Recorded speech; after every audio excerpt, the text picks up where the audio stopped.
Encouraging academy Vinod ಎಸ್ಎಚ್ಗೆ ಸ್ವಾಗತ. ಹಾಗಾದರೆ ವಿದ್ಯಾರ್ಥಿಗಳು ಮತ್ತು 5ನೇ ತರಗತಿ ಭಾಗ 2 ಅಧ್ಯಾಯ 7 ಕಾಲ ಅದರದು 1ನೇ ವಿಡಿಯೋ.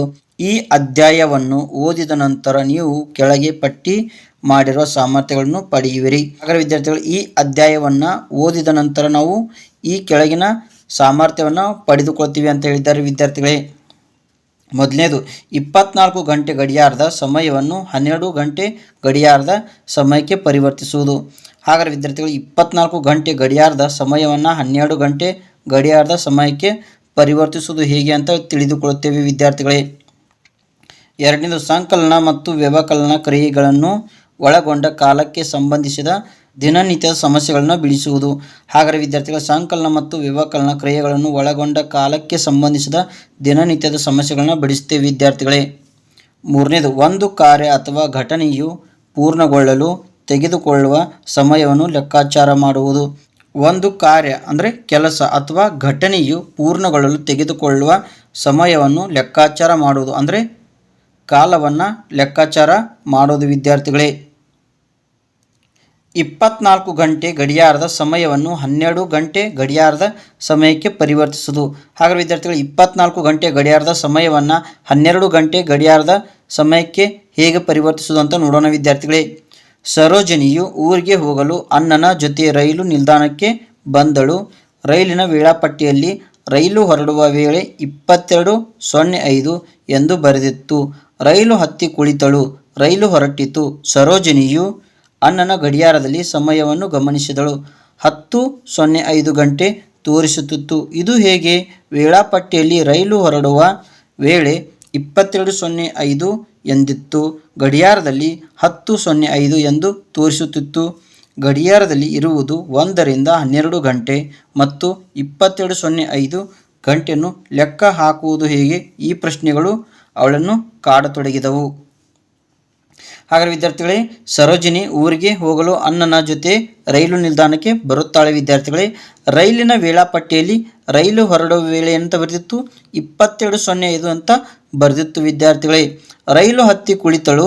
ರೈಲು ಹೊರಟಿತು. ಸರೋಜಿನಿಯು ಅಣ್ಣನ ಗಡಿಯಾರದಲ್ಲಿ ಸಮಯವನ್ನು ಗಮನಿಸ್ತಾಳೆ ಅಂದರೆ ನೋಡುತ್ತಾಳೆ ವಿದ್ಯಾರ್ಥಿಗಳೇ. ಹಾಗಾದರೆ ವಿದ್ಯಾರ್ಥಿಗಳೇ, ಅದರಲ್ಲಿ ಎಷ್ಟು ತೋರಿಸ್ತಾ ಇತ್ತು? 10:05 ಗಂಟೆ ತೋರಿಸುತ್ತಿತ್ತು. ಇದು ಹೇಗೆ? ಹಾಗಾದರೆ ವಿದ್ಯಾರ್ಥಿಗಳು, ಇದು ಹೇಗೆ ಸಮಯ ತೋರಿಸ್ತಾ ಇದೆ ಅಂತ ಅವಳು ವೇಳಾಪಟ್ಟಿಯಲ್ಲಿ ರೈಲು ಹೊರಡುವ ವೇಳೆ 22:05 ಎಂದಿತ್ತು ಅಂತ ಯೋಚನೆ ಮಾಡ್ತಾಳೆ ವಿದ್ಯಾರ್ಥಿಗಳೇ. ಗಡಿಯಾರದಲ್ಲಿ 10:05 ಎಂದು ತೋರಿಸುತ್ತಿತ್ತು. ಇದು ಹೇಗೆ ತೋರಿಸ್ತಾ ಇದೆ ಅಂತ ಯೋಚನೆ ಮಾಡ್ತಾಳೆ ವಿದ್ಯಾರ್ಥಿಗಳೇ. ಹಾಗಾದರೆ ವಿದ್ಯಾರ್ಥಿಗಳು, ಗಡಿಯಾರದಲ್ಲಿ ಇರುವುದು 1 ರಿಂದ 12 ಗಂಟೆ ಮಾತ್ರ ಮತ್ತು 22:05 ಗಂಟೆಯನ್ನು ಲೆಕ್ಕ ಹಾಕುವುದು ಹೇಗೆ?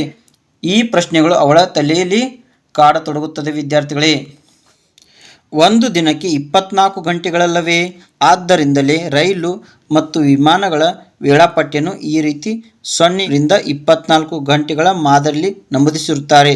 0 ರಿಂದ 24 ಗಂಟೆಗಳನ್ನು ಗಡಿಯಾರದಲ್ಲಿ ನಮೂದಿಸಿ ತೋರಿಸಬಹುದು. ಹಾಗಾದರೆ ವಿದ್ಯಾರ್ಥಿಗಳು, ಒಂದು ದಿನಕ್ಕೆ 24 ಗಂಟೆಗಳಿರ್ತವೆ ವಿದ್ಯಾರ್ಥಿಗಳು. ಆದ್ದರಿಂದ ರೈಲು ಮತ್ತು ವಿಮಾನಗಳ ವೇಳಾಪಟ್ಟಿಯಲ್ಲಿ ಏನಂತ ಬರೆದಿರ್ತಾರೆ? 0 ರಿಂದ 24 ಗಂಟೆಗಳ ಮಾದರಿಯಲ್ಲಿ ಬರೆದಿರುತ್ತಾರೆ ವಿದ್ಯಾರ್ಥಿಗಳೇ. 0 ರಿಂದ 24 ಗಂಟೆಗಳನ್ನು ಗಡಿಯಾರದಲ್ಲಿ ನಮೂದಿಸಿ ತೋರಿಸಬಹುದು ವಿದ್ಯಾರ್ಥಿಗಳೇ. ಇಲ್ಲಿದೆ ನೋಡಿ 24 ಗಂಟೆಗಳ ಗಡಿಯಾರ. ಹಾಗಾದರೆ ವಿದ್ಯಾರ್ಥಿಗಳು, ನಾವಿಲ್ಲಿ ನೋಡ್ಬೋದು, ಇದು 24 ಗಂಟೆಗಳ ಗಡಿಯಾರ. ಹಾಗಾದರೆ ವಿದ್ಯಾರ್ಥಿಗಳೇ, 0 ಯಿಂದ 1 2 3 4 5 6 7 8 9 10 11 12 13 14 15 16 17 18 19 20 21 22 23 ಇಲ್ಲಿ 0ನೇ 24 ಆಗುತ್ತದೆ ವಿದ್ಯಾರ್ಥಿಗಳೇ. ಹಾಗಾದರೆ ವಿದ್ಯಾರ್ಥಿಗಳೇ, ಇದು ಮಧ್ಯಾಹ್ನ ಆಯಿತು, ಇದು ಮಧ್ಯರಾತ್ರಿ ಆಯಿತು. ಅದೇ ರೀತಿ ನಾವು ಇದನ್ನು 12 ಗಂಟೆಗೆ ಪರಿವರ್ತಿಸಿದರೆ 1 2 3 4 5 6 7 8 9 10 11 12 1 2 3 4 5 6 7 8 9 10 11 12. ಹಾಗಾದರೆ ವಿದ್ಯಾರ್ಥಿಗಳು, ಮಧ್ಯರಾತ್ರಿ 12 ಗಂಟೆ ಮುಂದೆ ಏನಾಗುತ್ತದೆ? ಪೂರ್ವಾಹ್ನ ಅಂದರೆ AM ಆಗುತ್ತದೆ ವಿದ್ಯಾರ್ಥಿಗಳೇ. ಅದೇ ರೀತಿ ಮಧ್ಯಾಹ್ನ 12 ಗಂಟೆ ಮುಂದೆ ಏನಾಗುತ್ತದೆ? ಅಪರಾಹ್ನ ಅಂದರೆ PM ಆಗುತ್ತದೆ ವಿದ್ಯಾರ್ಥಿಗಳೇ. ಈ ಗಡಿಯಾರದಲ್ಲಿ ದಿನದ 24 ಗಂಟೆಗಳನ್ನು ತೋರಿಸಲಾಗಿದೆ. ಇಲ್ಲಿ ದಿನದ 24 ಗಂಟೆಗಳನ್ನು 2 ಸಮಭಾಗಗಳನ್ನಾಗಿ ಮಾಡಲಾಗಿದೆ. 0 ಗಂಟೆಯಿಂದ ಮಧ್ಯಾಹ್ನ 12 ಗಂಟೆಯವರೆಗೆ ಒಂದು ಸಮಭಾಗ, ಮಧ್ಯಾಹ್ನ 12 ಗಂಟೆಯಿಂದ ಮಧ್ಯರಾತ್ರಿ 0:24 ಗಂಟೆಯವರೆಗೆ ಇನ್ನೊಂದು ಸಮಭಾಗ. ಮಧ್ಯರಾತ್ರಿ 0 ಗಂಟೆಯಿಂದ ಮಧ್ಯಾಹ್ನ 12 ಗಂಟೆವರೆಗಿನ ಅವಧಿಯನ್ನು ಪೂರ್ವಾಹ್ನ ಆಂಟಿ ಮೆರಿಡಿಯಂ ಎನ್ನುವರು. ಇದನ್ನು ಸಂಕ್ಷಿಪ್ತವಾಗಿ AM ಎಂದು ಸೂಚಿಸುವರು. ಮಧ್ಯಾಹ್ನ 12 ಗಂಟೆಯಿಂದ ಮಧ್ಯರಾತ್ರಿ 0 ಅಥವಾ 24 ಗಂಟೆವರೆಗಿನ ಅವಧಿಯನ್ನು ಅಪರಾಹ್ನ ಪೋಸ್ಟ್ ಮೆರಿಡಿಯಂ ಎನ್ನುವರು. ಇದನ್ನು ಸಂಕ್ಷಿಪ್ತವಾಗಿ PM ಎಂದು ಸೂಚಿಸುವರು. 24 ಗಂಟೆ ಗಡಿಯಾರದ ಸಮಯವನ್ನು 12 ಗಂಟೆ ಗಡಿಯಾರದ ಸಮಯಕ್ಕೆ ಬದಲಾಯಿಸುವುದು ಹೇಗೆ? ಹಾಗಾದರೆ ವಿದ್ಯಾರ್ಥಿಗಳೇ, ಈ ಗಡಿಯಾರದಲ್ಲಿ ದಿನದ 24 ಗಂಟೆಗಳನ್ನು ತೋರಿಸಲಾಗಿದೆ. ವಿದ್ಯಾರ್ಥಿಗಳೇ, ಇಲ್ಲಿ ದಿನದ 24 ಗಂಟೆಗಳನ್ನು 2 ಸಮಭಾಗಗಳಾಗಿ ಮಾಡಲಾಗಿದೆ. ವಿದ್ಯಾರ್ಥಿಗಳೇ, 0 ಗಂಟೆಯಿಂದ ಮಧ್ಯಾಹ್ನ 12 ಗಂಟೆವರೆಗೆ ಒಂದು ಸಮಭಾಗ, ಮಧ್ಯಾಹ್ನ 12 ಗಂಟೆಯಿಂದ ಮಧ್ಯರಾತ್ರಿ 0 ಅಥವಾ 24 ಗಂಟೆವರೆಗೆ ಇನ್ನೊಂದು ಸಮಭಾಗವನ್ನು ಮಾಡಲಾಗಿದೆ. ವಿದ್ಯಾರ್ಥಿಗಳೇ, ಮಧ್ಯರಾತ್ರಿ 0 ಗಂಟೆಯಿಂದ ಮಧ್ಯಾಹ್ನ 12 ಗಂಟೆವರೆಗಿನ ಅವಧಿಯನ್ನು ನಾವು ಏನಂತ ಕರಿತೀವಿ? ಪೂರ್ವಾಹ್ನ ಅಥವಾ ಆಂಟಿ ಮೆರಿಡಿಯಂ ಎನ್ನುವರು. ವಿದ್ಯಾರ್ಥಿಗಳೇ, ಇದನ್ನು ಸಂಕ್ಷಿಪ್ತವಾಗಿ AM ಎಂದು ಸೂಚಿಸುತ್ತಾರೆ. ವಿದ್ಯಾರ್ಥಿಗಳೇ, ಮಧ್ಯಾಹ್ನ 12 ಗಂಟೆಯಿಂದ ಮಧ್ಯರಾತ್ರಿ 0 ಅಥವಾ 24 ಗಂಟೆವರೆಗಿನ ಅವಧಿಯನ್ನು ಏನಂತ ಕರಿತೀವಿ? ಅಪರಾಹ್ನ ಪೋಸ್ಟ್ ಮೆರಿಡಿಯಂ ಎನ್ನುವರು. ವಿದ್ಯಾರ್ಥಿಗಳೇ, ಇದನ್ನು ಸಂಕ್ಷಿಪ್ತವಾಗಿ ಏನಂತ ಬರಿತೀವಿ? PM ಎಂದು ಸೂಚಿಸುತ್ತೇವೆ. ವಿದ್ಯಾರ್ಥಿಗಳೇ, 24 ಗಂಟೆ ಗಡಿಯಾರದ ಸಮಯವನ್ನು 12 ಗಂಟೆಗೆ ಗಡಿಯಾರದ ಸಮಯಕ್ಕೆ ಬದಲಾಯಿಸುವುದು ಹೇಗೆ ಅಂತ ನೋಡೋಣ. ವಿದ್ಯಾರ್ಥಿಗಳೇ, ಹಾಗಾದರೆ ವಿದ್ಯಾರ್ಥಿಗಳು, ನನ್ನ ವಿಡಿಯೋ ನಿಮಗೆ ಇಷ್ಟವಾದರೆ ಲೈಕ್ ಮಾಡಿ, ಕಮೆಂಟ್ ಮಾಡಿ, ಶೇರ್ ಮಾಡಿ, ಸಬ್ಸ್ಕ್ರೈಬ್ ಮಾಡಿ, ಹಾಗೆ ಪಕ್ಕದಲ್ಲಿರೋ ಬೆಲ್ ಐಕಾನ್ ಪ್ರೆಸ್ ಮಾಡಿ. ಧನ್ಯವಾದಗಳು.